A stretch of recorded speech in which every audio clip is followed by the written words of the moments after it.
여러분 심상치 않습니다. 한국이 KF-21도 아직 정식 배치 전인데 벌써 차세대 전투기 개발에 착수했다는 소식이 전해졌습니다. 그런데 이 소식을 접한 대만과 해외 군사 전문가들의 반응이 예사롭지 않습니다. 특히 대만 전문가들은 한국은 이제 미국처럼 전투기 생태계를 스스로 만드는 나라라고 평가하고 있습니다. 도대체 한국 전투기에 무슨 일이 벌어지고 있는 걸까요? 올브리핑과 함께 세계가 바라본 한국 전투기의 진짜 위상을 알아보도록 하겠습니다. 먼저 최근 발표된 충격적인 소식부터 짚고 넘어가겠습니다. 한국국방과학연구소 ADD가 내년부터 4년간 636억 원을 투입해 차세대 전투기 실물급 시험체를 제작한다고 밝혔습니다. 여기서 잠깐 실물급 시험체가 뭐길래 이렇게 주목받는 걸까요? 이건 단순한 모형이 아닙니다. 실제 전투기 크기와 재질로 만들어서 스텔스 성능을 직접 테스트하는 실물 테스트베드입니다. ADD는 단호하게 말합니다. 서류 설계의 시대는 끝났다. 이제는 실물 기반 테스트로 간다. 그런데 말입니다. 이 방식은 지금까지 미국과 유럽만이 사용해온 방식입니다. 한국이 이제 그들과 같은 방식으로 6세대 전투기를 준비하기 시작했다는 뜻입니다. 해외 군사 전문가들은 한국이 아시아 최초로 6세대 개발 레이스에 제대로 뛰어든 국가라고 평가하고 있습니다. 여기서 더 흥미로운 건 한국이 이런 속도를 낼 수 있는 배경입니다.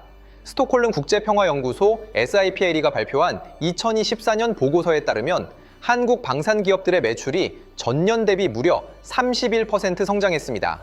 세계 평균 증가율이 5.9%에 불과한 것과 완전히 다른 수준입니다. 한화, 현대로템, LIG넥스원, KAI 등 이른바 방산 빅4는 2년 연속 세계 100대 방산 기업의 이름을 올렸고 국가별 매출 순위에서 독일 바로 뒤인 세계 11위를 차지했습니다. 보고서는 이렇게 분석합니다. 미국과 유럽 업체들이 폭증하는 주문을 제때 소화하지 못하는 상황에서 한국이 신속한 생산 능력과 높은 품질로 새로운 글로벌 공급국으로 부상하고 있다. 그런데 이게 끝이 아닙니다. 대만 전문가들이 최근 한국의 서울 아덱스를 분석하면서 내놓은 평가가 화제입니다. 그들은 이렇게 말합니다. 싱가포르 에어쇼는 무기를 팔기 위해 모이는 곳이라면 서울 아덱스는 한국 무기가 기준을 만드는 무대다. 10년 전만 해도 방산 후발주자로 불리던 한국이 이제는 기준을 만드는 국가가 됐다는 겁니다. 왜 이런 차이가 날까요? 대만 군사 전문가들은 한국 전투기의 핵심 경쟁력을 세 가지로 요약합니다. 첫째, 성능은 미국 무기의 90% 이상을 구현하면서 가격은 절반 수준. 둘째, 납기 지연이 없다. 셋째, 사면 바로 전력화가 가능하다. 실제로 필리핀의 사례를 보겠습니다. 필리핀은 원래 F-16을 사고 싶어 했습니다. 하지만 가격과 유지비, 그리고 미국의 승인 절차가 너무 느리고 복잡했습니다. 결국 필리핀은 FA-50을 선택했고 실전에 투입한 뒤 만족도가 너무 높아서 추가 도입을 논의하고 있습니다. 그리고 필리핀은 최근 KF-21 도입도 공식 거론하면서 한국 전투기 생태계로 완전히 편입되고 있습니다. 반면 일본은 어떨까요? 대만 전문가는 일본과 한국을 이렇게 비교합니다. 일본은 기술력은 있지만 전투기 개발이 지나치게 정체되어 있다. 자체 전투기 개발 사업만 해도 수차례 일정이 밀렸고 자립형 생태계는 이미 무너졌다. 그런데 한국은 완전히 다릅니다. 대만 전문가들이 가장 인상 깊게 본 부분은 KF-21의 개발 방식입니다. 대만은 과거 IDF 경구코를 자체 개발한 경험이 있습니다. 그래서 이들은 KF-21을 보면서 더 큰 충격을 받았습니다. IDF 개발 방식과 KF-21 개발 방식은 완전히 다른 레벨이다.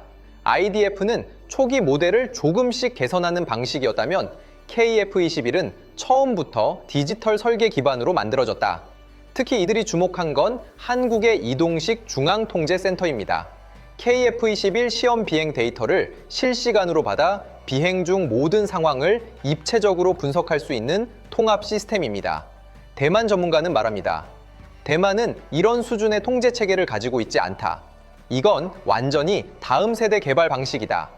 더 놀라운 건 한국 공군의 전투기 운용 체계입니다. 한국 공군은 이제 역할 분담을 명확하게 완성했습니다. KF-21은 제공권 장악, F-15K와 F-16은 타격 중심, FA-50은 경공격, F-35는 전략 핵심 억제. 대만 전문가들은 이 부분에서 굉장히 높은 점수를 줍니다.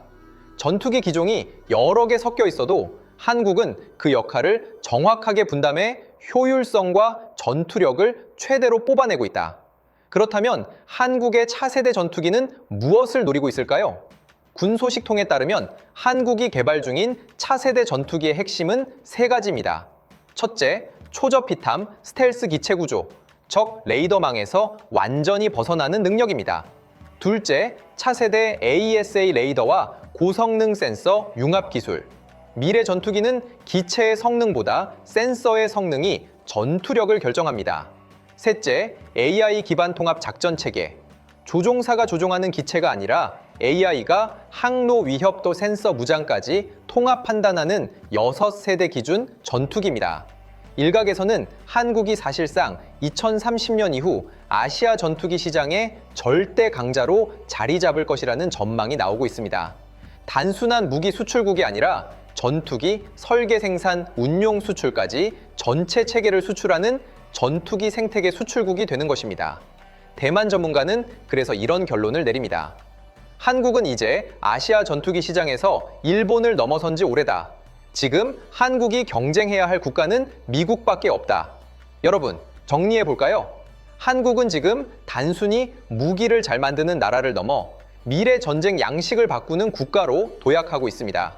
FA-50은 이미 세계 각지에서 실전 운용 능력을 인정받았고 KF-21은 배치도 되기 전에 세계가 관심을 보이는 전투기가 되었습니다.